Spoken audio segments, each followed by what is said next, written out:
Hello everyone. आशा करता हूँ आपकी पढ़ाई बहुत अच्छी चल रही है। आज मैं आप लोगों के लिए एक बहुत ज़रूरी वीडियो लेके आया हूँ जो कि कहीं ना कहीं आपके प्रीलिम्स प्रिपरेशन के लिए बहुत ज़रूरी है और आपको प्रीलिम्स में सफलता दिलाने के लिए बहुत मदद करने वाला है वीडियो। आइए बात करते हैं। कुछ लोग ऐसे होते हैं जिनका हर साल प्रीलिम्स निकल जाता है और कुछ लोग ऐसे होते हैं जो बहुत ज़्यादा हद से ज़्यादा मेहनत करते हैं बट वो 100-110 नंबर पे ही रह जाते हैं और हर साल उनका यूपी पीसीएस का प्रीलिम्स रुक जाता है।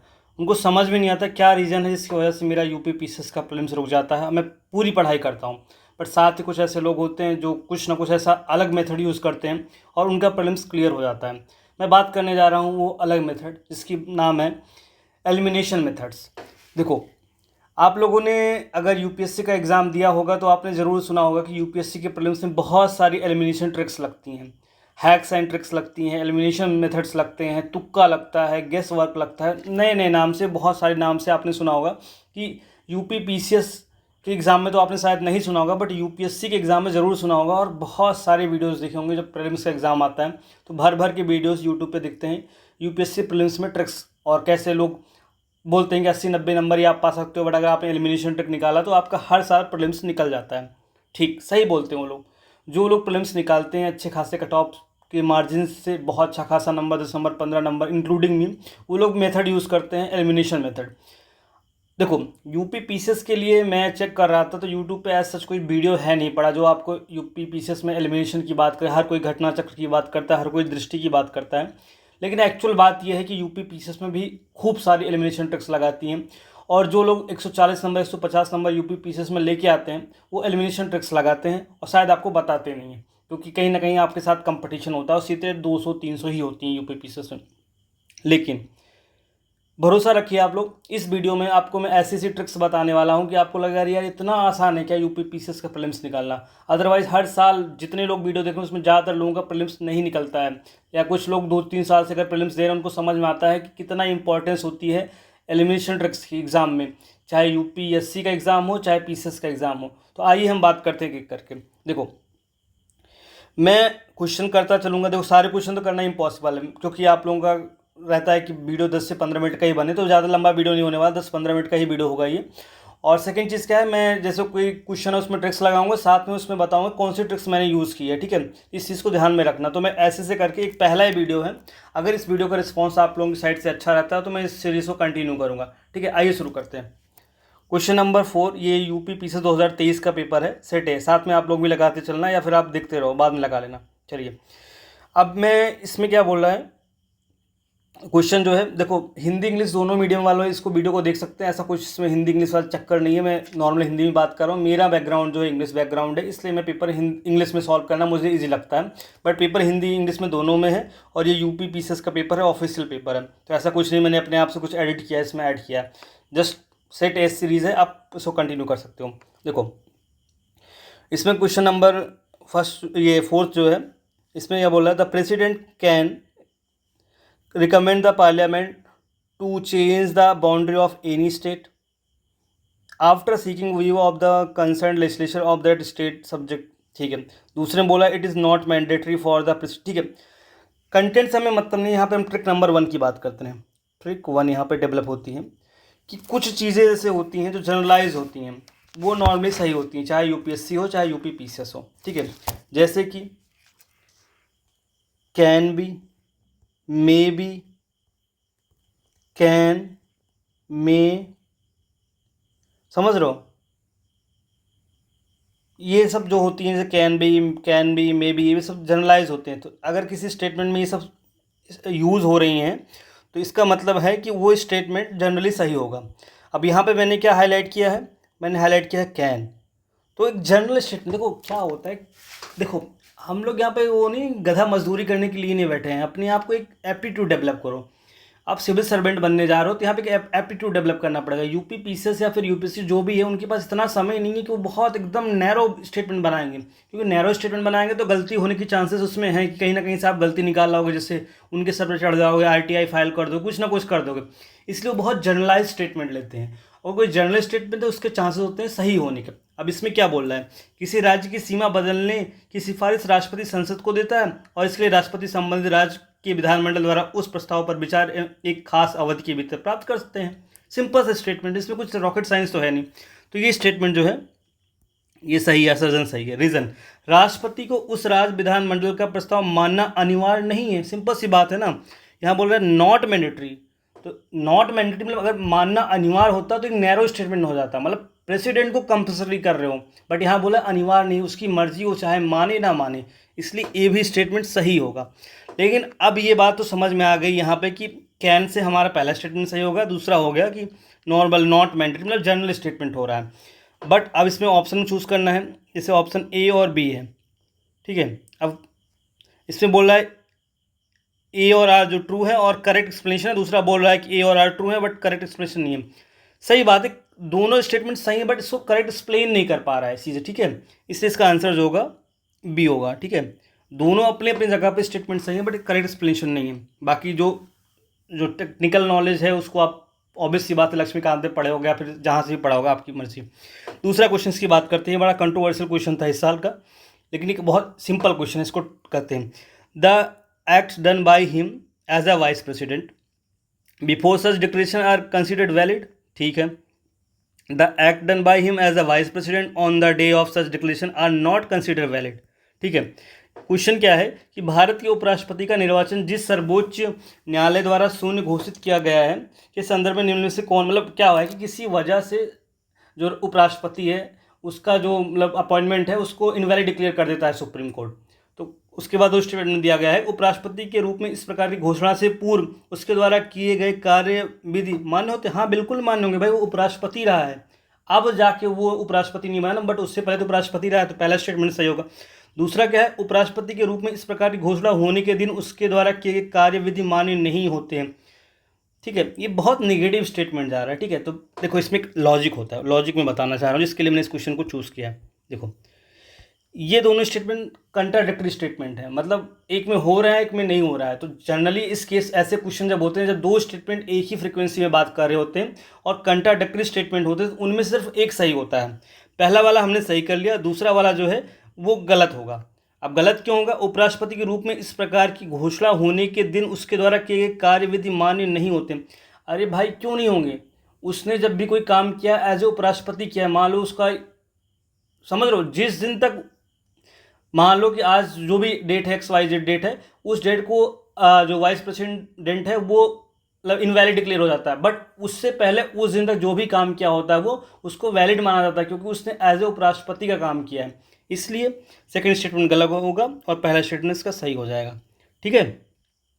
इसको थोड़ा डेवलप करो यार। देखो अगर नॉलेज टेस्ट करनी होगी तो आपका मेंस में यूपी पीसीएस जो है अच्छी खासी नॉलेज टेस्ट करेगा, आपके 6 पेपर ले रहा है, ठीक है। दो पेपर ऐड कर दिया ऑप्शनल हटा के, बाकी जीएस के 4 पेपर ले रहा है, एसए लिख रहा है, सब कुछ ले, तो आपकी प्रॉपर नॉलेज चेक कर रहा है टाइम फ्रेम में। बट यहाँ पे आपकी एप्टीट्यूड स्किल डेवलप की जा रही है, एप्टीट्यूड चेक किया जा रहा है। बोला जाता है ना, under the sun everything can be ask in civil services like UPSC and UPPCS. तो सब कुछ पूछा जा सकता है, तो हर चीज़ें हमें नहीं पता हो सकती, इसलिए हमें एलिमिनेशन ट्रिक्स डेवलप करनी पड़ेगी, एक कॉमन सेंस डेवलप करना पड़ेगा, एक जनरल अंडरस्टैंडिंग डेवलप करनी पड़ेगी। सिर्फ घटना चक्र रटने से काम नहीं होगा, लक्ष्मीकांत रटने से काम नहीं होगा, नहीं निकलने वाला उसका प्रीलिम्स। लोग बोलते हैं यूपीपीसीएस में सिर्फ फैक्ट फैक्ट फैक्ट आता है, नहीं आता भाई।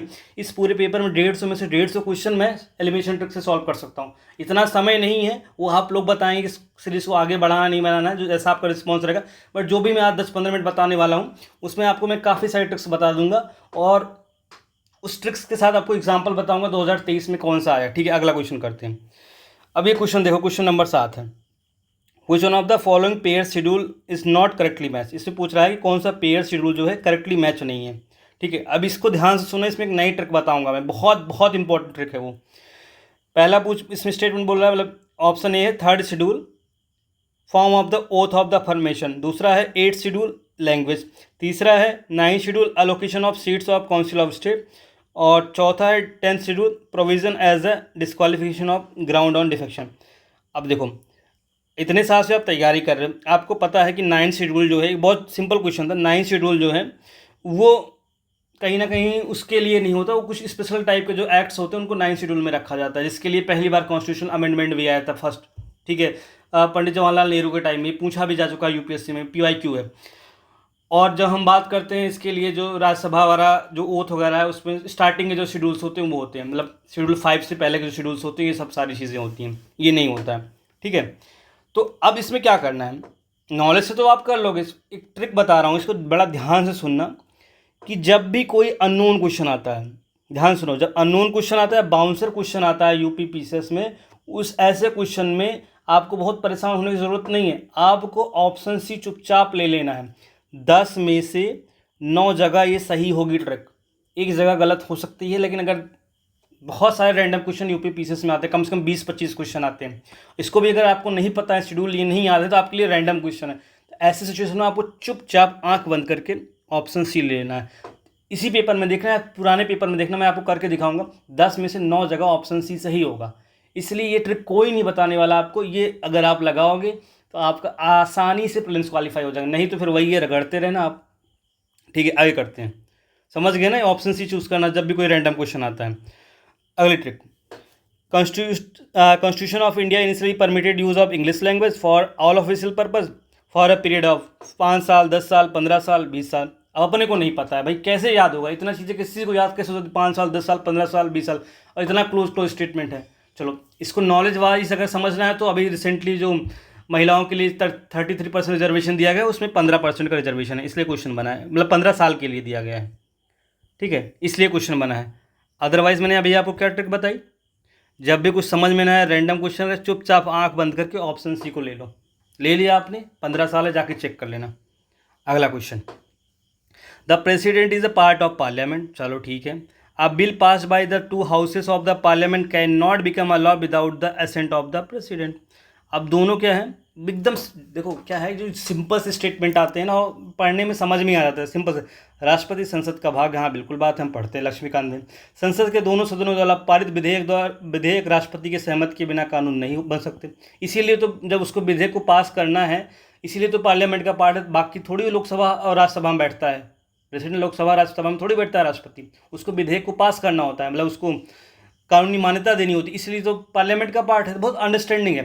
तो असर्जन और रीजन जो है असर्जन को एक्सप्लेन कर रहा है, तो इसलिए चुपचाप यहाँ पे ऑप्शन भी पढ़ लिया करो, इसमें ऑप्शन बी होगा आंसर। ठीक है, करेक्ट एक्सप्लेन कर रहा है। उसके बाद इसकी बात करते हैं। अब इसमें भी एक क्वेश्चन नंबर 10 जो है, इसमें ट्रिक बताऊंगा, ध्यान से सुनना, बहुत इंपॉर्टेंट ट्रिक है। पहले चलो ट्रिक बताता हूँ। जब भी किसी स्टेटमेंट में डेटा हो, फैक्ट हो, नंबर हो, ऑर्गेनाइजेशन हो, ऐसे स्टेटमेंट जो हैं गलत होते हैं। ठीक है, मैंने क्या बोला, किसी स्टेटमेंट में क्या हो, डेटा हो, फैक्ट हो, नंबर हो, ऑर्गेनाइजेशन हो, तो ऐसे स्टेटमेंट गलत होते हैं, आंख बंद करके ले लेना चाहिए गलत। अब बात करते हैं इसमें क्या बोल रहा है, finance commission has a chairman and 6 member. भाई मुझे नहीं याद है, 4 लोग रहते हैं, 5 लोग रहते हैं, 10 लोग रहते हैं, मुझे नहीं याद है। तो इसमें क्या है, डेटा है, नंबर है, एक चेयरमैन होता है, 6 नंबर है। तो हमने क्या ट्रिक समझी थी, जब भी किसी भी स्टेटमेंट में डेटा, फैक्ट, नंबर होते हैं, उस सिचुएशन में इसको गलत मानो। चुपचाप मैंने पहले स्टेटमेंट को गलत माना। दूसरा क्या बोला, it submit report to NITI Aayog. ये बोल रहा है कि फाइनेंस कमीशन जो है वो नीति आयोग को अपनी रिपोर्ट देता है। भैया पहली चीज़ तो नॉलेज वाइज समझो, फाइनेंस कमीशन क्या है, आर्टिकल 280 में आता है, एक कॉन्स्टिट्यूशनल बॉडी है। और नीति आयोग क्या है, एक रैंडम बॉडी बनाई गई है 2014 में। ठीक है, तो पहली चीज़ तो लॉजिकली इनकरेक्ट है। दूसरी बात क्या है कि नीति आयोग क्या है, एक ऑर्गेनाइजेशन का नाम है। तो हमने क्या बोला, जब भी किसी स्टेट में ऑर्गेनाइजेशन होता है, कंपनी का नाम होता है, ऐसी सिचुएशन में क्या होता है, वो गलत होता है। तो इसमें दोनों स्टेटमेंट गलत होंगे, इसलिए इसका आंसर नीदर होगा। ठीक है, नन। समझ में आ रही ट्रिक्स, अगर ट्रिक्स समझ में आ रही है तो लाइक ठोक दो, और चैनल पर अगर नए हो तो सब्सक्राइब भी ठोक दो। ठीक है, और कमेंट में लिखो मज़ा आ रहा है और ऐसी वीडियो आपको चाहिए तो कमेंट में लिखो। वीडियो थोड़ी बढ़ रही है, बट मुझे लगता है अगर आपको मज़ा आ रही है तो फिर कंटिन्यू करना चाहिए। ठीक है, अगला क्वेश्चन देखते हैं। देखो ये ऐसे आप सोचो कि एक वीडियो देख लिया मैंने, उसके बाद जाकर प्रीलिम्स लिख देंगे तो आपका प्रीलिम्स ख़राब हो जाएगा। इसलिए मान लो कि दिसंबर में एग्ज़ाम हो जा रहा है, या फिर जब भी एग्ज़ाम होगा उससे पहले भी 1 महीने का समय आपको ये ट्रिक्स जो मैं बता रहा हूँ इसको प्रैक्टिस करनी है। 2-4 बार वीडियो देखना है, उसके बाद PYQ सॉल्व करना है, उसके बाद उसको लगाना है। किसी ने यूपी पीसीएस में पीवाईक्यू में ट्रिक्स नहीं बताई है ना, आज तक यूट्यूब पे कभी आया है, किसी ने बताया नहीं है अच्छे तरीके से, बट मैंने इसको इम्प्लीमेंट किया है, मैंने इसको सॉल्व किया है, नए नए ट्रिक्स बनाए, इसलिए आपको बता रहा हूँ मैं।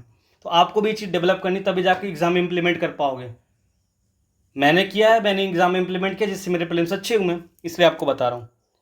ठीक है, इस ऐसे ही जो ग्रुप होता है ना, आप एग्जाम टाइम पे जो यूपीएससी के लिए लोग 5-5 हज़ार रुपये देने को तैयार हो जाते हैं एलिमिनेशन ट्रिक्स सीखने के लिए, क्योंकि 20 से 25 नंबर कम से कम बढ़ेंगे आपके। अभी देखना, अब ये क्वेश्चन जो बड़ा सा क्वेश्चन लग रहा है, समझ में नहीं आ रहा, पता नहीं क्या क्वेश्चन है, रैंडम सा क्वेश्चन है, पढ़ते हैं इसको। Supreme court has the power to issue the writs like highways, जो बड़ी बहुत सारी कहानी है, फंडामेंटल राइट, बेसिक अपने पढ़ा है, और जनरल स्टेटमेंट, हाँ सुप्रीम कोर्ट के पास राइट्स होते हैं, ठीक है, पहला स्टेटमेंट सही हो गया। दूसरा क्या है, पार्लियामेंट में भी, पार्लियामेंट में मतलब जनरल स्टेटमेंट का बात कर रहा है, संसद को अधिकार है। देखो हिंदी इंग्लिश दोनों पढ़ लिया करो, जो हिंदी वाले होते हैं मान लो उनको डिफिकल्ट लग रहा है समझने, तो इंग्लिश में पढ़ लें। मैंने क्या बोला था, मे बी, कैन भी, ऐसे स्टेटमेंट जो होते हैं सही होते हैं। और क्या होता है, ओनली, मस्ट, ऐसे स्टेटमेंट क्या होते हैं, बहुत एक्सट्रीम स्टेटमेंट होते हैं, ये गलत होते हैं। हमेशा जो भी कॉन्स्टिट्यूशनल बॉडी होती है, एग्जाम कंडक्ट कराने वाली बॉडी होती है, जर्नल स्टेटमेंट सेट करती है, नैरो स्टेटमेंट नहीं सेट करेगी। क्योंकि आज के बाद ना, मान लो 2 साल बाद भी आप पेपर सॉल्व कर रहे हो तो आपका स्टेटमेंट गलत ना हो। अब ये 2023 का पेपर है, 14 मई 2023 को हुआ था, हम लोग 2024 अक्टूबर में सॉल्व कर रहे हैं, बट आज भी ये स्टेटमेंट सही है, क्योंकि बहुत जनरल स्टेटमेंट बनाया गया है। कोई करंट अफेयर का क्वेश्चन नहीं है कि तुरंत 1 महीने में बदल जा रहा है, इसलिए बहुत जनरल स्टेटमेंट बनाया जाता है, इसलिए दिमाग में बिठा के रखो। जो ओनली मस्ट वाले होते हैं वो गलत होते हैं, कैन बी, कैन वाले होते हैं, ये सब सही होते हैं। तो यहाँ पे मे है, तो general of parliament may by law empower any other court और exercise within the jurisdiction of the power given by the supreme court. संसद को अधिकार है कि वह कानून बनाकर किसी अन्य न्यायालय को अपनी अधिकारी, भैया सिंपल सी बात, संसद का काम क्या है, विधायिका है, विधायिका का काम क्या है, विधेयक बनाना ना। संसद का काम तो यही है ना कि उसको एक्ट बनाना ना। तो हाँ भाई, संसद एक्ट बना लेगा, बहुत जनरल स्टेटमेंट है, इसमें बहुत सोचने की बात नहीं है, ऑलरेडी इसमें मे वर्ड यूज़ हो गया है आपको बताने के लिए, तो सिंपल से इसका आंसर बोथ हो जाएगा, बहुत सोचना नहीं है। अगला, ये बड़ा अच्छा क्वेश्चन है, इसको फिर से समझना। इस पर एक नई ट्रिक बताऊंगा मैं। ट्रिक ये है, जब भी कंपेयर किया जाता है, कंपेयर किया जाता है दो किसी बॉडी से, ऑर्गेनाइजेशन से, या किसी नाम से, तो गलत होते हैं, तो ऐसे स्टेटमेंट गलत होते हैं। ठीक है, जो यूपीएससी वाले होंगे उनको इसी ट्रिक पता है, उनको पता है चीज़, तो ये चीज़ यहाँ पे भी लगती है। अब देखो ध्यान से, पहला क्या बोल रहा है, a person is appointed as a attorney general who is qualified to be appointed as जज ऑफ सुप्रीम कोर्ट। हाँ सही बात, अटॉर्नी जनरल क्या होता है, सरकार का वकील होता है ना, तो वकील बनने के लिए सुप्रीम कोर्ट के जो जज होते हैं उस टाइप की क्वालिफिकेशन होनी चाहिए ना, तभी तो आप सरकार की बात रख पाओगे ना सुप्रीम कोर्ट में। हाँ सही बात है, जनरल स्टेटमेंट नहीं सही होना चाहिए। दूसरा क्या कह रहा है, the attorney general can B, यहाँ पे कैन बी, उससे कन्फ्यूज मत होना, ध्यान से सुनना। The attorney general can be removed through the same process as the जज ऑफ सुप्रीम कोर्ट। तो यहाँ पे क्या है, कंपेयर कर रहे हैं हम लोग, कैन भी तो है, जनरल लग रहा है इसलिए कैन भी दिया कंफ्यूज करने के लिए, बट कैन भी से कंफ्यूज मत हो। यहाँ बोला कंपेयर कर रहा है एज ए सुप्रीम कोर्ट जज। भाई सुप्रीम कोर्ट के जज का प्रॉपर इम्पीचमेंट होता है, लोकसभा राज्यसभा में प्रॉपर बैठकें होती हैं, बिल पास होता है, उसके बाद उसको इम्पीच किया जाता है। बट अटॉर्नी जनरल क्या होता है, जब तक सरकार है तब तक सरकार का वकील है, जिस दिन सरकार गिर गई उसको अपने आप बाय डिफॉल्ट रिजाइन करना पड़ता है। बेसिक अंडरस्टैंडिंग है, और कंपेयर वाली ट्रिक लग रही है, इसकी वजह से आंसर सीधा सीधा इसमें ए आ जाएगा। ठीक है, पॉलिटी के ऐसे बहुत सारे क्वेश्चन हैं। अब देखो ये भी दोनों जनरल स्टेटमेंट है कि parliament has right to regulate the service condition. भाई हाँ, पार्लियामेंट पूरा उस संभाल रही है, तो पार्लियामेंट की पावर बिल्कुल है ना दोनों सेक्रेटरीट को कंट्रोल करने के लिए। कॉमन पोस्ट में be created by the secretary of each house of the parliament. हाँ बिल्कुल सही बात है, बिल्कुल कॉमन पोस्ट बनाई जा सकती है, तो दोनों का स्टेटमेंट सही हो जाएगा, इसका आंसर 1 और 2 हो जाएगा। अब ये क्वेश्चन नंबर 17 देखो, इसमें मैं बता रहा हूँ कि ट्रिक से क्या होता है, कभी कभी ना हम 50-50 पे आ जाते हैं एक नॉर्मल कॉमन अंडरस्टैंडिंग से। एक चीज़ मैं आपको और बता दूं कि जब भी आप एग्ज़ाम अटेंड करना ना, ट्रिक्स क्या हैं, ट्रिक्स जो हैं आपको पास कराने के लिए हैं। ट्रिक्स आपको मतलब ऐसा नहीं है कि मतलब कट ऑफ के आसपास आप पहुंच रहे हो, जैसे फॉर एग्जांपल यूपी पीसीएस में आप 90 नंबर 100 नंबर के आसपास हर साल पहुंच रहे हो, लेकिन कट ऑफ 120 नंबर 125 नंबर जा रहा है, जिसकी वजह से आप बड़ी मेहनत करने के बाद भी हर साल बाहर हो जा रहे हो। तो आपको 25 नंबर 30 नंबर दिला दे, जिससे आप 130 प्लस नंबर ले आओगे। जो लोग 110 से 115 पा रहे हो, 140 145 तक पहुंच सकते हैं। बट ऐसा नहीं है कि आप 10 नंबर पा रहे हो तो आपको सीधा 130 नंबर ले जाए, ऐसा नहीं पॉसिबल है। आपको बेसिक नॉलेज चाहिए।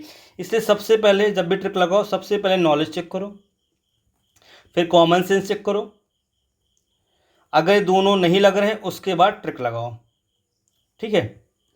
ये ऑर्डर हमेशा, पहले नॉलेज, फिर कॉमन सेंस, फिर ट्रिक, ये ऑर्डर हमेशा दिमाग में बिठाए रखना, ठीक है। और दूसरी चीज़ क्या होता है, जब भी रैंडम क्वेश्चन है उसको ऑप्शन सी चूज़ करना। 2 मैंने ट्रिक बताई हैं आपको, याद रखना। अब इसको सॉल्व करते हैं। बड़ा सिंपल सा क्वेश्चन है बट इसमें कुछ सिखाऊंगा मैं आपको। ये बोला all election to the panchayat are conducted by, ये बोला पंचायत के समस्त चुनाव का संचालन कौन करता है, स्टेट लेजिस्लेचर और पंचायत राज कमीशन। भाई राज व्यवस्थापिका और पंचायती राज का आयोग का काम थोड़ी इलेक्शन कंडक्ट कराना, तो ये दोनों तो बिल्कुल ही नहीं होंगे, हटा दो इनको चुपचाप। अब बी और सी में हो तो बोल रहा है कि पंचायत का इलेक्शन कौन करता है, इलेक्शन कमीशन ऑफ इंडिया या फिर स्टेट इलेक्शन कमीशन। भाई इतना तो आप एग्ज़ाम पीसेस का देने जा रहे हो तो आपको पता है कि स्टेट इलेक्शन कमीशन इसीलिए बनाया गया है पंचायत का इलेक्शन कंडक्ट कराने के लिए ना। इसलिए चुपचाप आंसर बी ले लेना। नहीं समझ में आया तो इसमें एक ट्रिक होती है, जब भी बी और सी में कन्फ्यूज़ हो, जब भी बी और सी में कन्फ्यूज़ हो उस समय बी को चूज़ करना चाहिए। इस चीज़ को याद रखना, बहुत जगह काम करती है। बी और सी में बी को प्रायोरिटी दो। और रैंडम क्वेश्चन हो जिसका आंसर तुम्हें कुछ भी नहीं आ रहा है, अगर तुक्का ही मारना है तो सी चुपचाप आंख बंद कर तुक्का मार दो, ठीक है।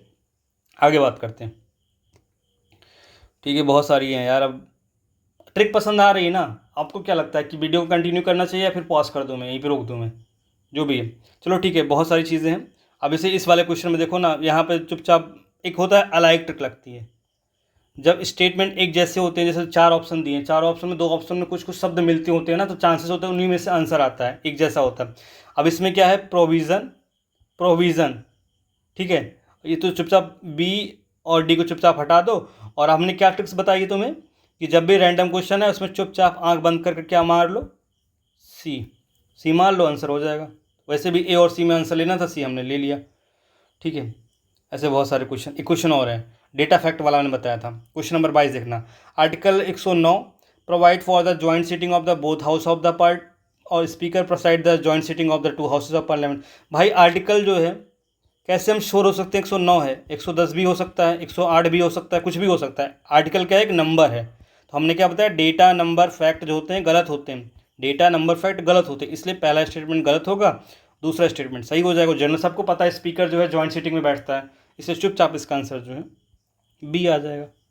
और एक चीज़ और, जब 2 स्टेटमेंट वाले क्वेश्चन होते हैं उसमें अगर एक स्टेटमेंट गलत हो गया तो दूसरे के सही होने के चांस ज़्यादा होते हैं, इसलिए नहीं पता है तब भी बी ले लिया करो। और बी की प्रोबेबिलिटी सही होती है, जब भी मतलब एक स्टेटमेंट गलत हो जाता है तो उसमें दूसरे वाले चांस ज़्यादा होते हैं सही, ठीक है।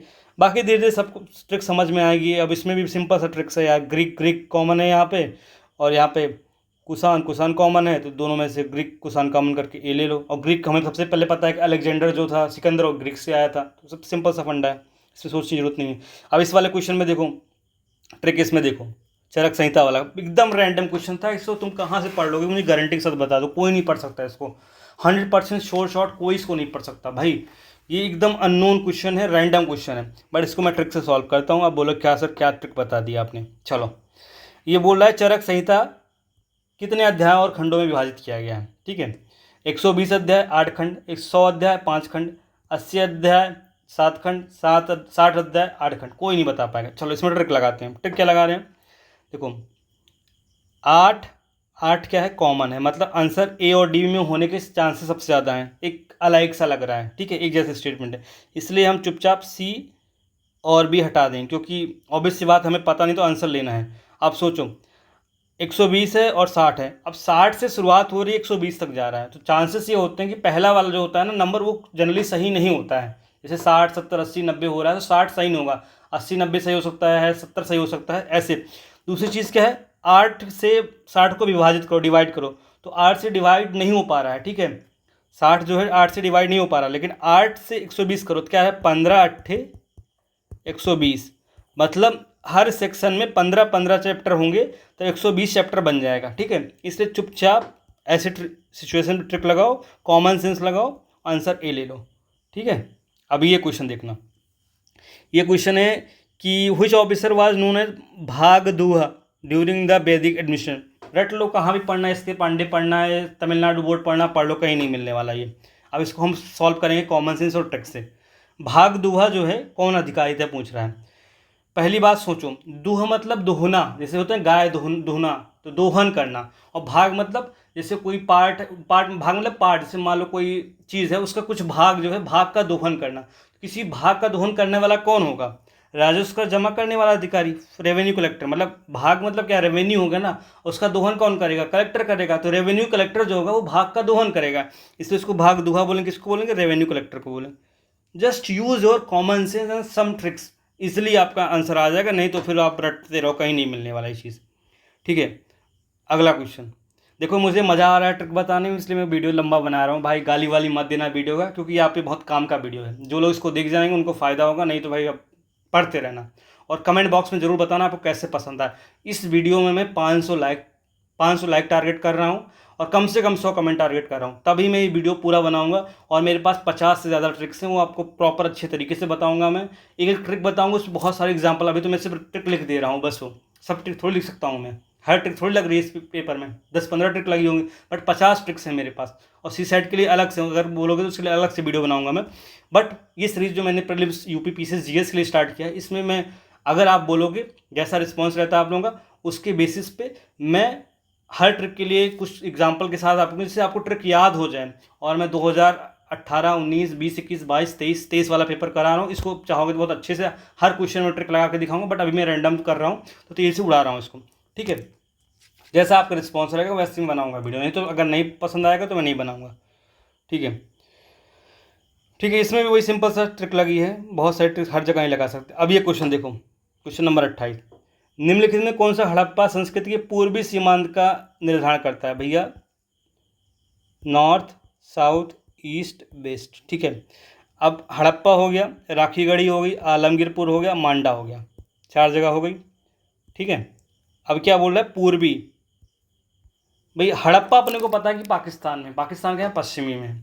राखीगढ़ी का हमें नहीं आइडिया, मंडा का हमें आइडिया नहीं है। बट एक चीज़ बताओ, आप यूपी में रहते हो, ज़्यादातर जगह का नाम पुर लगा होता है लास्ट में ना, सुल्तानपुर, मुजफ्फरपुर, कितने सारे पुर यहाँ मतलब यूपी बिहार पूर्वांचल साइड में बहुत पुर लगे होते हैं।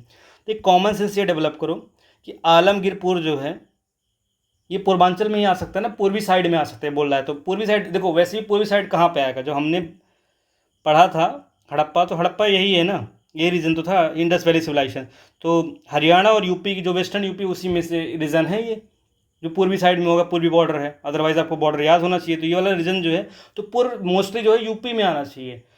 क्योंकि मांडा ऐसा लग रहा है कि मतलब थोड़ा सा साउथ इंडियन, मतलब महाराष्ट्र टाइप का या फिर कर्नाटका टाइप का लग रहा है। राखीगढ़ी अपने को पता है कि नहीं है ये, ठीक है, पूर्वी तो नहीं है, पूर्वी तो हमें पता होती है। इसलिए चुपचाप पूर्व से हिसाब से ट्रिक लगाओ और कॉमन सेंस खेलो, और चुपचाप इसको बी ऑप्शन ले लो, आलमगीरपुर।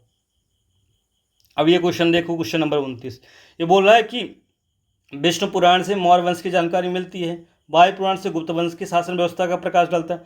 भाई यहाँ पे बहुत सिंपल स्टेटमेंट है, नहीं मिलती है इसको हम प्रूफ नहीं कर पाएंगे। कुछ ना कुछ तो किसी न किसी पुराण में कुछ ना कुछ लिखा होगा, कहीं ना कहीं कुछ यूज़ किया होगा। अब मौर्य वंश में चाहे मौर्य वंश की चाहे एक ही लाइन लिखी हो इसमें विष्णु पुराण में, लेकिन बात तो मिल जाएगी ना। तो किसी न किसी तो लिखा ही होगा ना, एंशियंट टाइम में जब पुराण लिखे गए तो किसी न किसी राजा महाराजा के बारे में लिखा होगा। तो अगर एक भी लाइन लिख गई है मौर्य के बारे में तो ये स्टेटमेंट सही हो जाएगा। तो हम इसको प्रूफ नहीं कर पाएंगे कि मौर्य के बारे में जानकारी नहीं मिलती है, इसलिए जनरल स्टेटमेंट है, दिमाग मत लगाओ, चुपचाप इसको कॉमन जनरल रखो, इसको सही मान लो।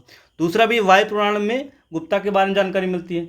हाँ भाई मिल सकती है, एक लाइन ही लिखा होगा गुप्ता के बारे में, बट लिखा होगा, इसलिए गुप्ता की बात भी सही हो जाएगी। इसलिए दोनों स्टेटमेंट्स का सही है, नैरो स्टेटमेंट नहीं है, बहुत जनरल स्टेटमेंट। इसको दिमाग बहुत ज़्यादा इधर मत घुसाओ कि यार पता नहीं उससे वायु पुराण लिखा गया था कि नहीं लिखा गया था, या फिर गरुड़ पुराण लिखा गया था कि नहीं लिखा गया था। भाई विष्णु पुराण, गरुड़ पुराण उसी समय एंशिएंट टाइम में लिखे गए थे, इसलिए कुछ ना कुछ थोड़ा बहुत सबके बारे में लिखा गया है। इसलिए चुपचाप इसका आंसर जनरल ले लो, ठीक है। ऐसे बहुत सारे ऑप्शन हैं, सब तो नहीं बता सकता ना भाई मैं, छोटा सा वीडियो, इसको बताता हूँ, थोड़ा ध्यान से सुनना। एक तो पहला ट्रिक इसमें क्या है, कुछ भी समझना है चुपचाप आंसर सी मार लो। इसमें इल्तुतमिश फादर ऑफ रजिया, ठीक है, इल्तुतमिश रजिया के पिता थे। शाह तुर्कान जो है इल्तुतमिश की पत्नी थी। हमीदा बानो बेगम अलाउद्दीन खिलजी की पत्नी थी। गुलबदन बेगम जो है बाबर की पुत्री थी। हमें नहीं पता है, हमने चुपचाप अगर आंसर इसको लेना, चुपचाप हमने सी मान लिया, जो ट्रिक बताया आपको सी, चुपचाप रैंडम मान लो, 10 में 9 जगह सही हो जाएगी। अदरवाइज आपको सी नहीं मानना है तो सॉल्व करो इसको थोड़ा सा। और तरीका है इसका सॉल्व करने, सिर्फ एक ट्रिक के भरोसे नहीं रह सकते। अब मैंने क्या बताया कि जब कुछ कॉमन रहता है ना तो वहाँ पे अलग लगता है। यहाँ पे सी और डी में क्या कॉमन है, बेगम बेगम बेगम बेगम कॉमन है, ठीक है, तो आंसर सी और डी में होना चाहिए। अब हमें ये पता है गुलबदन बेगम जो थी बाबर की पुत्री थी, उसने तुजुक ए बाबरी लिखी है। इतना तो पढ़ते होगे ना भाई, पढ़ाकू इंसान हो, हर साल 90 नंबर आ रहे हैं ना प्लेस में। तुजुक ए बाबरी किसने लिखी थी, गुलबदन बेगम ने लिखा था भैया, जो हुमायूं की बहन थी और उसकी बेटी थी बाबर की, इसलिए डी तो नहीं होगा। तो क्या ले दे के बच रहा है, आंसर सी। वैसे भी कैसे जैसे चाहे ऐसे कान पकड़ो चाहे वैसे पकड़ो, आंसर पे आना है, ठीक है। एक चीज़ और बताता हूँ, एक ट्रिक होती है ऑड इन आउट, मतलब 4 ऑप्शन दिए हैं, उसमें 3 ऑप्शन जो है एक जैसी बातें कर रहे हैं, एक जैसे ऑप्शन है, बट एक ऑप्शन जो है थोड़ा सा हवा में बात, मतलब अलग है, उन तीनों से अलग है। इससे हम देखो क्या है, प्रीलिम्स समझो थोड़ा। प्रीलिम्स क्या है, एप्टीट्यूड टेस्ट है, एप्टीट्यूड टेस्ट है, ठीक है। तो एप्टीट्यूड में क्या आता है, क्वांट आता है, रीजनिंग आती है, इंग्लिश आती है। तो क्वांट, रीजनिंग, इंग्लिश ये सब तुम्हारा सी साइड में, बट रीजनिंग ही तो है ना भाई ये, कि ऑड इन जो ट्रिक्स हैं क्या होती है, ट्रिक्स रीजनिंग ही होती है, इसको कॉमन सेंस बोलते हैं, राइट। तो यहाँ पे जो मैं ऑड इन आउट लगा रहा हूँ ये क्या है, ये कॉमन सेंस ही ट्रिक्स है। अब देखो यहाँ पे क्या है, शमसुद्दीन शाह, सिकंदर शाह, हैदर शाह, ये तीनों शाह एक जैसी बात, एक जैसे सबका सरनेम लग रहा है, बट कोई नया कौन सा है, जैनुल अब्दीन। वैसे भी हमने कश्मीर के बारे में पढ़ा है कि जैनुल अब्दीन बहुत अच्छा इंसान था, उसने जिजिया कर वगैरह ख़त्म किया था, गौहत्या ख़त्म किया था, इसे हमने थोड़ा बहुत कहीं ना कहीं पढ़ा होगा हिस्ट्री में, तो उससे भी दिमाग में लगेगा हाँ भाई आंसर सी हो सकता है। और वैसे भी मैंने सुपर ट्रिक तो आपको बताई, कुछ भी रैंडम समझ में ना आए, कुछ भी रैंडम क्वेश्चन हो तो आँख बंद करके सी ले लो, ले लिया ना आपने आँख बंद करके सी, इसका आंसर सी हो जाएगा, जैनुल अब्दीन। अदरवाइज फिर एलिमिनेट करते रहो, दिमाग लगाते रहो, 4 के बारे में कभी सुना भी नहीं होगा, पढ़ते रहो, हो जाए तो सही बात है, नहीं तो नहीं। हमेशा ट्रिक पे भरोसा करना चाहिए, इसीलिए नहीं तो पढ़ो कहीं नहीं मिलने वाला ये। जैनुल अब्दीन इसका आंसर सी होगा, ठीक है। इसलिए ऑड इन आउट की ट्रिक मैंने अभी तक आपको 5-6 ट्रिक्स बता दी, कुछ कॉमन सेंस बताएं। ट्रिक्स तो मेरे पास 50 हैं लेकिन सब नहीं बता सकते। अब इस वाले क्वेश्चन की बात करते हैं। टप्पा स्टाइल जो है, music was refined by developed by which of the following, ये बोला संगीत में टप्पा शैली निम्नलिखित में किस मुगल सम्राट के दरबार में परिष्कृत एवं विकसित की गई। भाई हमें पता है जहांगीर का हमने नाम सुना है, अकबर का नाम सुना है, हमने शाहजहाँ का नाम सुना है, हमारे लिए एक नया नाम कौन सा है, मोहम्मद शाह। तो यहाँ पे क्या लग रही है, यहाँ पे कौन सी ट्रिक लग रही है, यहाँ पे लग रही है ऑड इन आउट, मतलब अकबर शाहजहाँ जहांगीर एक जनरेशन के हैं और सब एक जैसे हैं, हमने कभी इनके टाइम पे टप्पा नहीं सुना, तो ये एक जैसी, हमने बहुत कॉमन नाम है। बट मोहम्मद शाह के बारे में तो और कभी कोई बात नहीं करता है। मोहम्मद शाह रंगीला जो था उसकी नाम ही था रंगीला, ऐसे सुना होगा आपने, रंगीला नाम था इसका, मोहम्मद शाह रंगीला, ठीक है। तो रंगीला था और दूसरी बात शौक भी था म्यूजिक व्यूजिक का, टप्पा स्टाइल जो म्यूजिक मतलब टप्पा स्टाइल जो डेवलप हुआ था संगीत म्यूजिक, तो उसका शौकीन था, इसलिए इसको रंगीला बोलते थे, इसलिए चुपचाप यहाँ पर आंसर डी ले लो। ऑड इन आउट भी लग रहा है यहाँ पे, और नॉलेज से भी पता है कि मोहम्मद शाह रंगीला था, मतलब वो नाच गाना म्यूजिक में बहुत इंटरेस्ट रखता था, उस वजह से भी ऑप्शन इसका डी हो जाएगा, और अननोन भी है इसलिए भी, ठीक है। ट्रिक समझ में आ गई। और सबसे मज़ेदार क्वेश्चन ये है, क्वेश्चन नंबर 39। चलो इसके पहले सॉल्व करूँगा उसके बाद मैं बताऊँगा। चलो एक तो मैंने ट्रिक क्या बताया, कुछ भी रैंडम क्वेश्चन है, कुछ भी समझ में आए चुपचाप आंख बंद करके सी ले लो, ठीक है। सी ले लिया आपने, आंसर पे आ गए। चलो आपको सी नहीं लेना, आपको मेरे ट्रिक पे भरोसा नहीं है, इसको सॉल्व करता हूँ। दयाबाई विनय मल्लिका, दया मतलब विनय होता है, दया विनय एक जैसा है। सहजोबाई सहज प्रकाश, सहज सहज मतलब दोनों एक जैसा है, सहज प्रकाश सहजोबाई।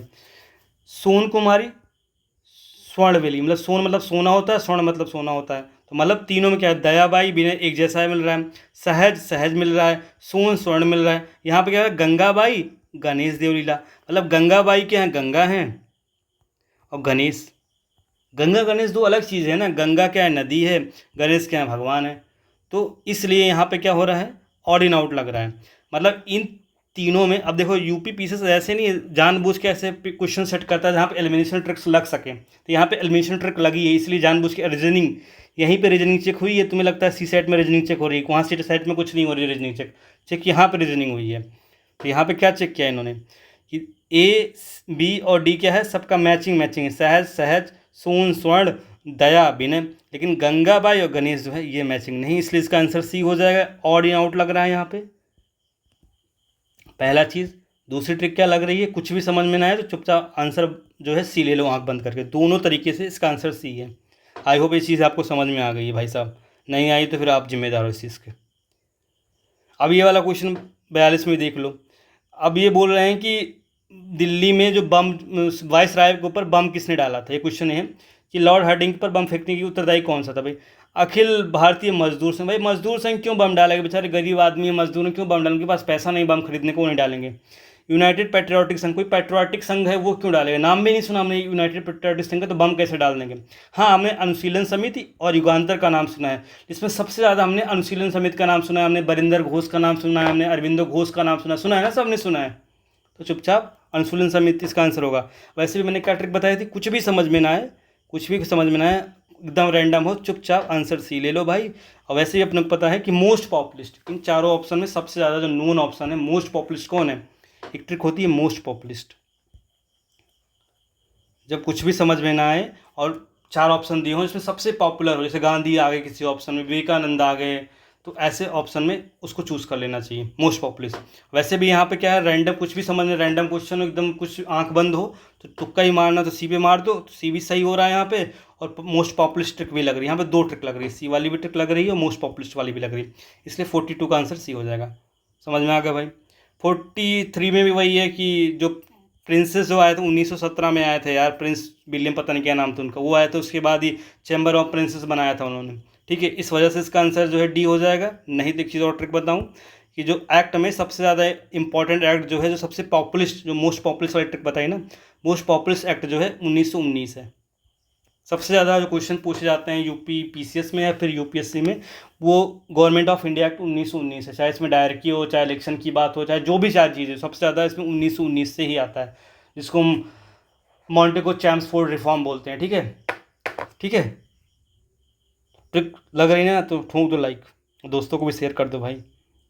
अब बहुत सारे क्वेश्चन है सब। अब ये वाला भी ट्रिक है ना, जैसे पूछ रहे हैं ईवी रामास्वामी नायकर, इसको हम पेरियार बोलते हैं, ये जो थे बोल रहे हैं he participated in the non cooperation movement, इन्होंने असहयोग आंदोलन में हिस्सा लिया था। भाई सबने हिस्सा लिया था उस समय, हम ये प्रूफ नहीं कर पाएंगे कि इन्होंने हिस्सा नहीं लिया था। अगर यहाँ पे होता कि इन्होंने हिस्सा नहीं लिया था तो हम इसको गलत मान लेते, इन्होंने हिस्सा लिया था। अभी बहुत जनरल स्टेटमेंट भाई, किसी किताब में कहीं भी मान लो चुपचाप थोड़ा सा भी इन्होंने आंदोलन, किसी दो लोग को खड़े होकर मतलब आंदोलन असहयोग कर दिया, बोले कि मैं तुम्हारी मदद नहीं करूँगा, ये भी असहयोग हो गया ना, उस समय ऐसा इन्वायरमेंट रहा होगा। तो वैसे भी अगर थोड़ी बहुत नॉलेज हो पेरियार के बारे में, ई रामास्वामी नायकर के बारे में, तो ये कांग्रेस के मेंबर थे। आई नो आप लोगों को थोड़ी बहुत नॉलेज होनी चाहिए, अगर नहीं है तो, अगर रैंडम ही हो तो फिर तब भी इसका आंसर ये, चुपचाप इसको पहला वाला स्टेटमेंट सही मानना चाहिए। और दूसरी बात जो पेरियार मूवमेंट स्टार्ट हुआ था तमिलनाडु में, पेरियार मूवमेंट, ये क्या था, जो अनटचेबिलिटी थी, जो बैकवर्ड थे उनका मूवमेंट था, अनटचेबिलिटी। जैसे महाराष्ट्र या फिर सेंट्रल इंडिया में अम्बेडकर मूवमेंट स्टार्ट करते, वैसे साउथ इंडिया में ई रामास्वामी नायकर या फिर उनको पेरियार बोलते हैं, पेरियार स्टार्ट करते हैं मूवमेंट, जो कि 1925 में हुआ था। तो ऑब्वियस सी बात है, जो कांग्रेस के अगेंस्ट में, क्यों इन्होंने खुद ही बोला था कांग्रेस जो है अपर कास्ट या ब्राह्मण की पार्टी है, यहाँ पे छोटे कास्ट वालों को रिस्पेक्ट नहीं मिलती है। इवन खुद ये पेरियार जो थे ब्राह्मण थे, तब भी इन्होंने ब्राह्मणों के अगेंस्ट में मूवमेंट स्टार्ट किया था और बोले थे कि यहाँ पे रिस्पेक्ट नहीं मिलती, इसलिए मैं कांग्रेस को छोड़ रहा हूँ। और उन्होंने कांग्रेस को छोड़ के पेरियार मूवमेंट स्टार्ट किया था, जो अनटचेबिलिटी के अगेंस्ट मूवमेंट था। ठीक है, इसलिए थोड़ी बहुत नॉलेज होनी चाहिए, इसलिए चुपचाप इसका आंसर सी हो जाएगा। अब यही चीज़ है ना। अब ये वाला क्वेश्चन जो है 46 है, who was the leader of the rebellion in Bareilly, Uttar Pradesh. अभी कोई इसमें कॉमन सेंस है और कुछ नहीं है, बाकी इसमें ये ट्रिक क्या लगती है, बाकी को हटा दो, एलिमिनेट कर दो, चुपचाप आंसर आ जाएगा, आ जाएगा। ठीक है, अब देखो इसमें क्या है भाई, ये पूछ रहे हैं कि 1857 क्रांति में बरेली उत्तर प्रदेश की क्रांति का नेता कौन था। ये पूछ रहे हैं बरेली में किसने किया था। हमको नहीं याद है भाई बरेली में कौन था, हमको बिल्कुल भी नहीं याद, हमने पढ़ा भी नहीं। लेकिन हमें ये पता है ना, हजरत महल कहाँ से थी, लखनऊ से थी। कुंवर सिंह कहाँ थे, जगदीशपुर बिहार से थे। नाना साहब कहाँ से थे, बिठूर से थे। तो भाई हमें हजरत महल का पता है, कुंवर सिंह का पता है, नाना साहब का पता है, तो जो ऑप्शन में बचा ले देखिए वही तो है ना, चुपचाप बी बचा है ना, कौन, खान बहादुर खान, जो भी रहे होंगे, हमें नहीं पता था, लेकिन बाकी तीन का हमें पता था, इसलिए चुपचाप हम आंसर पे आ गए। तो ये भी कॉमन सेंस है। ज़रूरी नहीं हर चीज़ आपको याद हो, बट वहाँ पे दिमाग को खोल के बैठना है बस। अपना 70-80% दे दो ना, और थोड़ा सा कॉमन सेंस लगा दो, आराम से 140 नंबर आ जाएंगे प्रीलिम्स में। कोई अपने आप से मैंने पेपर सेट नहीं किया, चुपचाप यूपी पीसीएस का ही पेपर है और बहुत सारे क्वेश्चन आपको नहीं आते रहेंगे, बट हमने सॉल्व किया। अब ये वाला क्वेश्चन नंबर है 49। अब या तो आपको याद हो कि मंजरा गोदावरी की ट्राइब्यूटरी है कि नहीं, हिमावती कावेरी की ट्राइब्यूटरी है कि नहीं, मालप्रभा कृष्णा की ट्राइब्यूटरी है कि नहीं, प्राणहिता महानदी की ट्राइब्यूटरी है कि नहीं। लेकिन मैंने क्या ट्रिक बताया, ऑड इन आउट। चुपचाप दिमाग लगाओ। यहाँ पे हर क्वेश्चन में आयोग, चाहे यूपीएससी आयोग हो चाहे यूपी पीसीएस आयोग हो, हर क्वेश्चन में रीजनिंग सेट करता है। वो रीजनिंग को आपको पकड़नी हो, एप्टीट्यूड टेस्ट है ये नॉलेज का टेस्ट नहीं है। यूपी पीसीएस या यूपीएससी प्रीलिम्स एक एप्टीट्यूड का टेस्ट है, उसको आपको पकड़ना है। नॉलेज आपकी मेंस में चेक होने वाली है। अब यहाँ पे क्या है, ऑड इन आउट ट्रिक मैं कैसे लगा रहा हूँ, ध्यान सुनो। गोदावरी, कावेरी और कृष्णा, ठीक है, ये नदियाँ हैं। गोदावरी, कावेरी, कृष्णा, ठीक है। गोदावरी निकलती है, कृष्णा निकलती है, कावेरी निकलती है। तीनों चीज़ें कहाँ से निकलती हैं, तीनों जो है वेस्टर्न घाट से निकलती हैं, पश्चिमी साइड से निकलती हैं, और जाके कहाँ मिलती हैं, ईस्टर्न घाट में, राइट। यही है ना। तो तीनों में कॉमन क्या है, गोदावरी, कृष्णा और कावेरी में कॉमन क्या है, तीनों जो है वेस्टर्न घाट, पश्चिमी घाट जो है वहाँ से निकलती हैं और पूर्वी घाट में, ईस्टर्न घाट में जाके मिल जाती हैं। लेकिन महानदी क्या है, महानदी जो है यहीं से निकलती है, यहाँ से महानदी जो है यहाँ से निकलती है और जाके ईस्टर्न घाट में निकल जाती है। तो ये डिफरेंस है। तो यहाँ पे ऑड इन आउट क्या है कि ए, सी और बी जो तीनों ऑप्शन है एक जैसे हैं, क्योंकि तीनों नदियाँ वेस्टर्न घाट से निकल रही हैं। लेकिन जो महानदी हो ईस्टर्न घाट से निकल रही है और ईस्टर्न घाट में जाके मिल जा रही है, मतलब अमरकंटक से निकलती है महानदी, अमरकंटक के आसपास से, उसके बाद वहाँ जाके मिल जाती है जो बे ऑफ बंगाल में। बाकी तीनों नदियाँ बे ऑफ बंगाल में मिल रही हैं, बट ईस्टर्न घाट से, वेस्टर्न घाट से निकल रही, इसलिए यहाँ पे ऑड इन आउट लग रहा है और इसका आंसर डी होगा। अदरवाइज आपको याद होना चाहिए कि मंजीरा गोदावरी की मतलब ट्राइब्यूटरी है कि नहीं है, हिमवती जो है कावेरी की ट्राइब्यूटरी है कि नहीं, मालप्रभा है कि नहीं है। भाई इसके लिए आप रिवर सिस्टम वगैरह याद कर सकते हो, करना भी चाहिए। लोग, बहुत लोग रटते याद करते, बट वहाँ पे बहुत चीज़ें याद नहीं आती। जैसे मुझे एग्जाम में नहीं याद था ये, बट मैंने ये ट्रिक लगाई थी और मेरा आंसर सही था। बहुत सारे लोग याद करने के बाद भी गलत कर दिए थे। अब ये वाला क्वेश्चन 50 बता दे रहा हूँ मैं, इसमें ऑड इन आउट लग रहा है। अब ये लोग बोलेंगे आप घर पे सॉल्व करना आसान है, आंसर पता है। अरे भाई आंसर पता है ठीक है, बट मैंने कोई अपने आप से थोड़ी क्वेश्चन बना लिया कि इजी क्वेश्चन टफ क्वेश्चन है। तो यूपीएससी का, यूपी पीसीएस का ही क्वेश्चन ना, ये है तो यूपी पीसीएस का क्वेश्चन ना। अगर इस ट्रिक्स की मैंने प्रैक्टिस करूँगा तभी तो एग्जाम में इसको मैं डिलीवर कर पाऊँगा, एग्जाम में तभी तो मैं कर पाऊँगा ना, नहीं तो ऐसे थोड़ी चलेगा। तो देखो यहाँ पे भी क्या लग रही है, ऑड इन आउट। अदरवाइज तो याद रख लो पंचप्रयाग। विष्णु क्या है, भगवान के नाम है। रुद्र क्या है, भगवान के नाम है। कर्ण क्या है, इंसान का नाम है या भगवान का नाम। देव क्या है, देव सबके लिए है ना, विष्णुदेव, रुद्रदेव, कर्णदेव सब आ सकते हैं। इसलिए इन चारों में ऑड क्या है, ऑड क्या है, देव आउट है, ठीक है। ऑड इन आउट क्या हो जाएगा, डी, देव आउट हो जाएगा। बाकी कर्ण, विष्णु, रुद्र नाम है किसी न किसी चीज़ के, ठीक है। बट देव क्या है, सबके लिए लगा देते हैं, ब्रह्मदेव, विष्णुदेव, शंकर देव सब पे लगा देते हैं। इसलिए इसमें ऑड क्या है, डी है। चुपचाप आंसर डी ले लो, अदरवाइज याद कर लो, आपकी मर्जी। अब इसी क्वेश्चन नंबर 51 है। इसमें एक ट्रिक है, उसको बताता हूँ मैं, कि जब भी कोई डेटा दिया हो, जैसे पुअर है, या इसको हिंदी में बोलो क्या है, कमी, कमी या ज़्यादा, इजीली ट्विक कर दिया जाता है। कभी कोई स्टेटमेंट ऐसा सेट किया जाता है इस चीज़ की कमी है, लेकिन एक्चुअल में उसकी ज़्यादा होता है, ठीक है।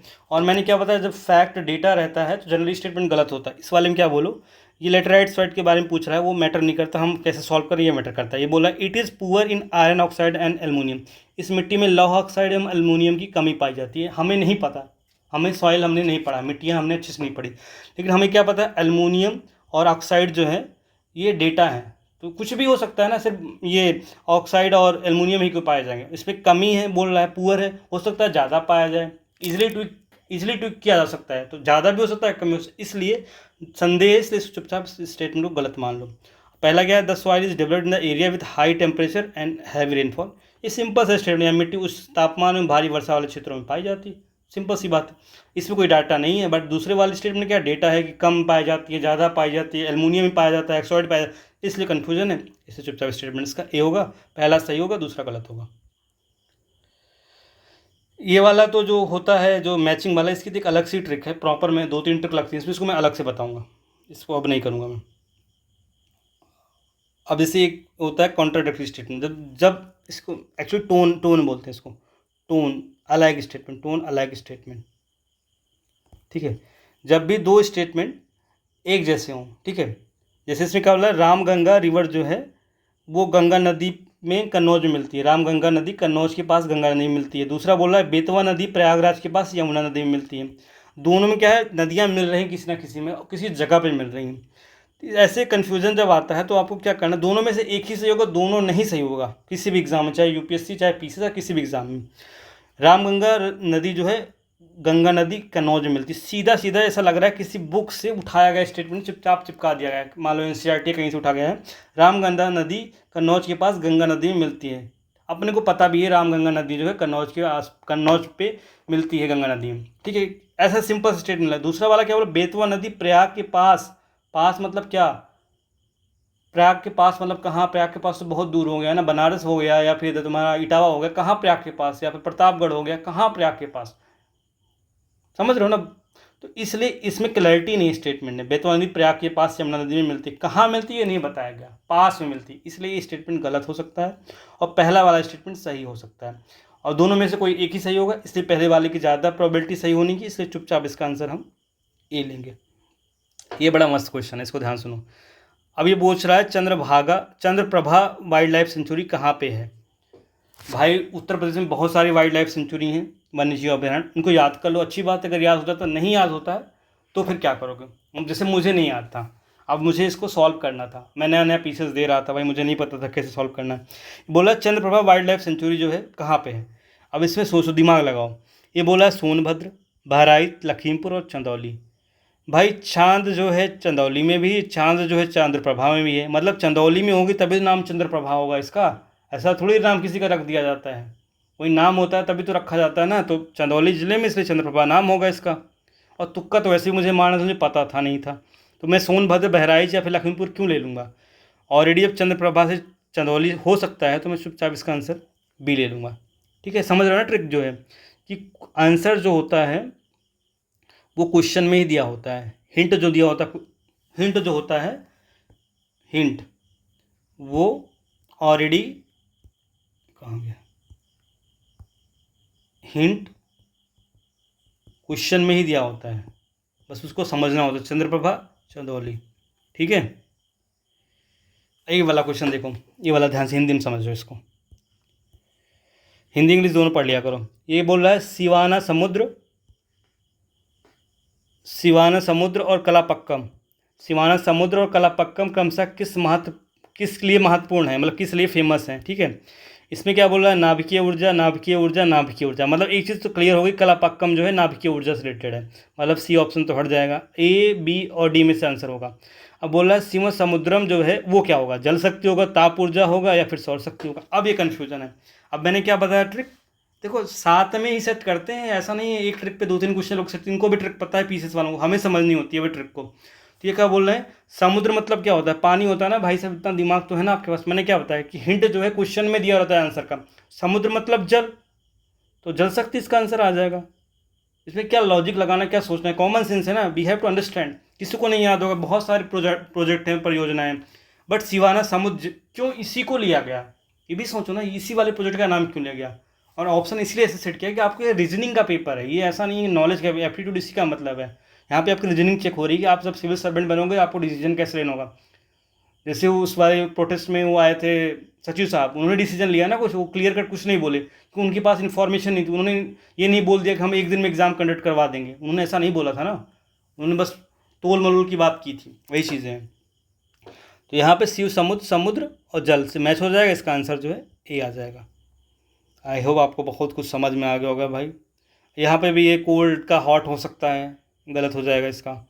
ये बोला इनमें से कौन सा कथन सत्य है, और ये बोला सन जो है अर्थ और मून जो है एक स्ट्रेट लाइन में हो सकते हैं। ये ऑर्डर थोड़ी बोला स्ट्रेट लाइन में हो सकता है, मून सन एक साथ हो जाए फिर अर्थ हो जाए, या फिर अर्थ जो है मून और सन के बीच में आ जाए, इसलिए ये स्टेटमेंट गलत हो जाएगा। ये बोल रहे हैं tide comes the earth every day, हर दिन एग्जैक्टली, बहुत एक्सट्रीम स्टेटमेंट जा रहा है भाई। हो सकता है 2 मिनट 1 मिनट ऊपर नीचे हो जाए, किसी भी वजह से धरती गोल घूमती है, अपने अक्ष पे भी घूमती है, तो हो सकता है 12 घंटा 32 मिनट हो जाए, इसलिए एग्जैक्टली ये भी गलत होगा। सबसे सिंपल इसमें जो बच रहा है option maximum tropic of Cancer and Capricorn, ठीक है, दोनों सही बात है, हो सकता है 3 स्टेटमेंट हमने एलिमिनेट कर दिए, जो बचा वही हमारा आंसर हो गया। यार सब क्वेश्चन ऐसे ही हैं। अब ये वाला क्वेश्चन देखो, ये क्वेश्चन कोई बता दे, किसी को याद था तो मैं इसको 100 रुपये दे दूँगा इनाम, गारंटी है। कोई नहीं बता सकता है क्योंकि किसी को नहीं पता था, बस इसको सॉल्व किया जा सकता तरीके से। ये बोल रहा है फिलीपींस में नारियल एवं गन्ने के कृषि विकास का श्रेय किसको जाता है। अब थोड़ा दिमाग लगाओ और कॉमन सेंस लगाओ, सोचो। अब मुझे इतना भी नहीं पता कि जो जो ये क्या कहते हैं फिलीपींस किसकी कॉलोनी थी, ये भी मुझे नहीं पता। लेकिन अगर दुनिया गोल है तो यहाँ पे क्या है, ऐसे ऐसे हम देखते हैं ना, कुछ बना होता है। ये रीजन होता है टेम्परेट रीजन, ठीक है।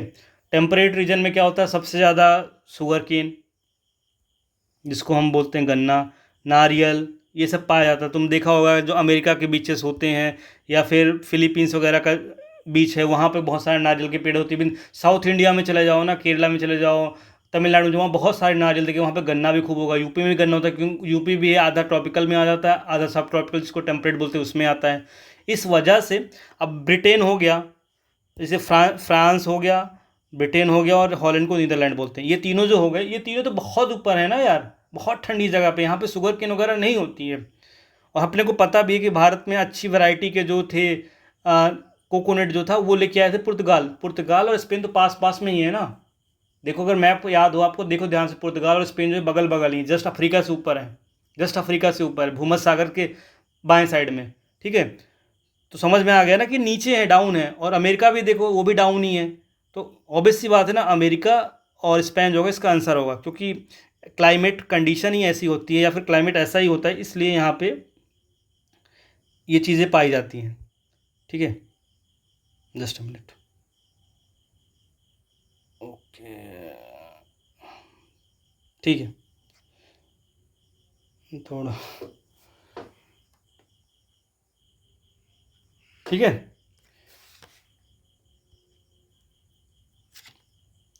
इस वजह से क्लाइमेट कंडीशन ऐसी होती है, इस वजह से यहाँ पे ऐसा पाया जाता है। चीज़ समझ में आ गई आपको, आ गई ना। इसलिए इसका आंसर जो होगा, इसका आंसर हो जाएगा, चुपचाप दिमाग लगाओ, इसका आंसर स्पेन और अमेरिका होगा। क्योंकि अमेरिका और स्पेन में शुगर केन की अच्छी खासी खेती होती है, और दूसरी क्या है कि कोकोनट की भी अच्छी खासी खेती होती है। ऐसे ही है, बाकी बहुत सारी ट्रिक्स लगी हैं, सब नहीं बता पाऊँगा मैं आज। अब यहाँ पे देखो ना, ये बोल रहा है कि 10 डिग्री जो है टेम्परेचर बढ़ जाता है। भाई घट भी सकता है, तो इंक्रीजिंग डिक्रीजिंग, इस वजह से ये स्टेटमेंट गलत हो जाएगा। पहला स्टेटमेंट जनरल स्टेटमेंट सही हो जाएगा, इसका आंसर ए हो जाएगा 67 का। ऐसे बहुत सारे क्वेश्चन हैं, ये क्वेश्चन मैं आपको लास्ट में दिखाता हूँ। हैं तो बहुत सारे क्वेश्चन ही है, देखो मैंने सब पे टिक लगा, कहाँ कहाँ टिक्स लगी हैं। अब इसे ये क्वेश्चन था कि पहली यूनिवर्सिटी जो आई थी, इसे बोला it is being setup Maharashtra. अरे भाई 28 राज्य हैं, हो सकता है गुजरात में हो सकती है, यूपी में हो सकती है, कहीं भी हो सकती है, इसलिए डेटा फैक्ट में आ जाएगा, इसलिए सेकंड स्टेटमेंट गलत हो जाएगा। और foreign university enter the independent campus, सबको पता था डीके यूनिवर्सिटी बहुत न्यूज़ में थी और पहली बार आ रही, इसलिए सही होगा इसका आंसर, इसलिए इसका आंसर ए हो जाएगा। भैया बहुत ट्रिक हैं, 50,000 ट्रिक हैं, अब आपके ऊपर है कितना आप लगा पाते हो। बट वही प्रैक्टिस के ऊपर है, ट्रिक खूब सारी प्रैक्टिस करनी पड़ेगी, और आपको बताना होगा कि आप कितना सही कर पा रहे हो। अब इसे 120 नंबर क्वेश्चन है, ऑलरेडी 2022 में आया है, ठीक है। बायोडिग्रेडेबल बारे में पूछा गया है, क्या है नॉन बायोडिग्रेडेबल में आता है पेस्टिसाइड, ये पूछा गया था, डीडीटी पूछा गया था 2022 में। अब ये क्वेश्चन नंबर 21 की बात करते हैं। ये पूछ रहा है बजट 2000, मैं ये क्या बताना चाहता हूँ, बजट वगैरह क्वेश्चन कैसे आते हैं और उसको कैसे टैकल करना है, मेरा मोटिव ये है इसको बताना। इसको भी ट्रिक से सॉल्व किया, यहाँ पे रटना नहीं है, कुछ भी रटना नहीं है, जितना पढ़ा है रिवीजन करो, खूब सारी ट्रिक्स प्रैक्टिस करो। देखो ये बोल रहा है बजट 2023 में कुल परिवहन में कौन सा कथन सही नहीं है। ये बोल रहा है कि इंटरेस्ट पेमेंट 20%, हाँ हो सकता है, बहुत ज़्यादा इंटरेस्ट पेमेंट करना पड़ता है। State share of taxes and duty 18% हो सकता है। अब बोला डिफेंस 8%, सब्सिडी 9%। अपने सबको पता है कि सबसे ज़्यादा बजट का जो पैसा जाता है अलॉटमेंट में, वो सबसे ज़्यादा डिफेंस में जाता है, ठीक है, 8%। और सब्सिडी अगर 9% दे देंगे तो भैया बहुत ज़्यादा सब्सिडी होती है, सब्सिडी 6% होती है। तो हर बजट की वीडियो में रहता है या फिर डॉक्यूमेंट पढ़ते हो, साफ साफ पता है सब्सिडी 9% नहीं है, 6% है। इसलिए इसको थोड़ा सा दिमाग लगाओ और समझो कि सब्सिडी, इतना ज़्यादा सब्सिडी नहीं दी जाती इंडिया में। सबसे ज़्यादा पैसा जो है उस तरह तरीके से देखा जाए तो डिफेंस में जाता है, ठीक है। अब सिंपल में सस्टेनेबल डेवलपमेंट, इसमें सब कुछ आ जाता है। अभी बोल रहा है कि SDG गोल जो है उसमें 2030 का टारगेट जो है उसमें कौन सा नहीं है। भाई स्पेस रिसर्च जो है अभी अंडर डेवलपिंग है तो उसको टारगेट में ही रखेंगे। बाकी चीज़ें जेंडर इक्वलिटी हो गया, जीरो हैंगर हो गया, गुड हेल्थ एंड वेलबींग, ये तीनों चीज़ें जो हैं इसको ऑब्वियस सी बात इसको रखना पड़ेगा इसमें, क्योंकि बहुत इंपॉर्टेंट होती है। इसलिए टारगेट्स में हम लोग पढ़ते बट स्पेस रिसर्च के बारे में नहीं पढ़ते, इसलिए चुपचाप इसको हटा दो। ऑड जो है ऑड नाउड इसको बोलते हैं, तो इसमें ऑड ऑड कौन है, यही है, हटा दो इसको ऑड। ठीक है, भरे पड़े हैं भाई, पूरा पेपर तुम आप लोग बोलोगे तभी मैं अच्छे से कराऊंगा, बट जो कुछ मुझे इंपॉर्टेंट क्वेश्चन लगे यहाँ पे भी देखो, सस्टेनेबल डेवलपमेंट पॉपुलिस्ट है, सब कुछ आ जाता है सस्टेनेबल डेवलपमेंट में, कुछ सोचना ही, चुपचाप आंसर ले लो। ठीक है, अब इसे ये क्वेश्चन था, बोला पीएम गति शक्ति जो है scheme national plan was launch in 2022। 2022 क्या मैंने बोला था, डेटा फैक्ट्स डेट ये गलत होते हैं, तो 2022 गलत होगा। दूसरा क्या है, पीएम गति शक्ति के अंदर इतनी सारी स्कीम आती हैं और वो लोग मिलके काम कर रहे हैं, हाँ भाई सही बात है, तो इसका आंसर बी हो जाएगा। पहला स्टेटमेंट गलत है, सेकंड स्टेटमेंट सही है, सिंपल सा बात है। डेटा फैक्ट जहाँ पे आए, मस्ट स्टेटमेंट आए या फिर एक्सट्रीम चुपचाप चुपचाप आँख बंद करके हटा दो। और जो ट्रिक मैंने बताई कि कुछ भी समझना है सी ऑप्शन चूज़ कर लो, वो बहुत ही बेस्ट ट्रिक है, कोई नहीं पता होगा आपको इसी वीडियो में पता चलिए। ठीक है, अब ये वाला भी क्वेश्चन जो है बजट का, कि compare to the previous year highest percentage decline has been recorded in मनरेगा। नहीं पता मुझे, compare to the previous year highest percent growth has been record in the allocation of Jal Jeevan mission. अब क्या है, दोनों स्टेटमेंट एक जैसा है, टोन ही जैसा है, तो यहाँ पे अलाइग लगेगा, मतलब दोनों में से कोई एक ही होगा, कंपेयर भी हो रहा है, तो इसमें क्या होगा, या तो एक सही होगा या तो दो सही होगा। अब ये बोल रहे हैं कि सबसे ज़्यादा पैसा जो है जल जीवन मिशन में लगा है, नहीं, जल जीवन मिशन में सबसे ज़्यादा पैसा नहीं लगा है भाई, और भी प्रोजेक्ट में पैसा लगा है, इसलिए सेकंड वाला स्टेटमेंट गलत होगा। और मनरेगा का पैसा जो था वो कम किया गया है, 2 रुपये ही कम कर दिया गया, कम किया गया, मतलब कम किया गया, हो सकता है कम कर दिया गया हो, बट सबसे ज़्यादा पैसा किसी को दिया गया, ये दोनों में फ़र्क है ना। सबसे ज़्यादा पैसा दिया गया, ये थोड़ा क्वेश्चनेबल चीज़ हो जाएगी और इतना याद रहना बहुत मुश्किल हो जाए, इसलिए सेकंड स्टेटमेंट गलत होगा। और मनरेगा में हो सकता है पैसा कम हो, बहुत जनरल स्टेटमेंट है, इसलिए इसका आंसर ए हो जाएगा। अपने को दिमाग लगाओ, थोड़ा सा डेवलप करो। ये क्वेश्चन समझाता हूँ, बड़ा अच्छा क्वेश्चन है इसको, इसलिए मैंने इसको, इसलिए इतना लंबा वीडियो गया। इस क्वेश्चन को ध्यान से सुनो, ये बोला इनमें से ट्रू स्टेटमेंट क्या है फाइनेंशियल सेक्टर जो यूनियन बजट 23 है। मतलब आपको रटना नहीं, आपको कॉमन सेंस से बजट के भी क्वेश्चन सॉल्व करने, 3-4 क्वेश्चन सॉल्व करके दिखाए। ये बोल रहा है 20 year interest free loans to the state, नहीं पता मुझे भाई। ये बोला physical deficit 3.5 of GSDP allowed to the state. दूसरा बोल रहा है physical deficit 2025-26 the target is to be below 5.5%। अब बी और सी में से कोई एक आंसर होगा, क्योंकि दोनों फिजिकल डेफिसिट की बात करें, इसलिए ए और डी को हटा दो। अब बी और सी में बात कर रहे हैं, सी में क्या बोला, फिजिकल डेफिसिट 2025-26, यहाँ पे क्या आ गया, डेटा आ गया, ईयर का नाम आ गया 25-26, टारगेट टू बी बिलो 5%, मतलब जो भविष्य में होगा 25-26 में, उसका टारगेट है 25-26, अभी से सेट कर रहे हैं, इसलिए इस स्टेटमेंट की गलत होने के चांस ज़्यादा हैं। और बी वाला क्या है, physical deficit 3.5 of GSDP allowed to the state, एक जनरल स्टेटमेंट लग रहा है कहीं से उठा के कॉपी पेस्ट कर दिया गया है, और इसमें डेटा भी ज़्यादा नहीं है, सिर्फ 3.5% डेटा है। यहाँ पे क्या है, ईयर भी सी में 2025-26 ईयर भी है और 5.5 डेटा भी है, इसलिए ज़्यादा डेटा किस में है, सी में, सी स्टेटमेंट गलत होगा। कम डेटा किस में, बी में, इसलिए बी आंसर हो जाएगा इसका। ठीक है, इसी तरीके से ये वाला क्वेश्चन भी सॉल्व कर सकते हो भाई, इसमें कोई बड़ी बात नहीं है। ठीक है, ये वाला क्वेश्चन समझाता हूँ मैं। 143 दीनदयाल उपाध्याय ग्रामीण कौशल योजना 2014 में आई थी, इन्होंने बोला। दूसरा बोला, इसमें पूछ रहे हैं कि कौन सा स्टेटमेंट गलत नहीं है, मतलब सही नहीं है, गलत है। ठीक है, ये बोल रहे हैं कि rural housing interest subsidy scheme जो थी 2017 में आई थी। Shyama Prasad Mukherjee rural urban mission 2015 में आया था। संसद आदर्श ग्राम योजना जो थी 2014 में आई थी। या तो आपको सब डेटा याद हो कि कौन स्कीम आई, तब आपको सही कर सकते हो, नहीं तो कॉमन सेंस और एलिमिनेशन ट्रिक्स को सॉल्व करते हो। मैं बताता हूँ कैसे। बोल रहे हैं संसद आदर्श ग्राम योजना कब आई, 2014 में आई। उसके बाद क्या बोल रहे हैं, दीनदयाल उपाध्याय ग्रामीण कौशल योजना 2014, मतलब ग्राम पे फोकस किस गया, 2014 में किया गया।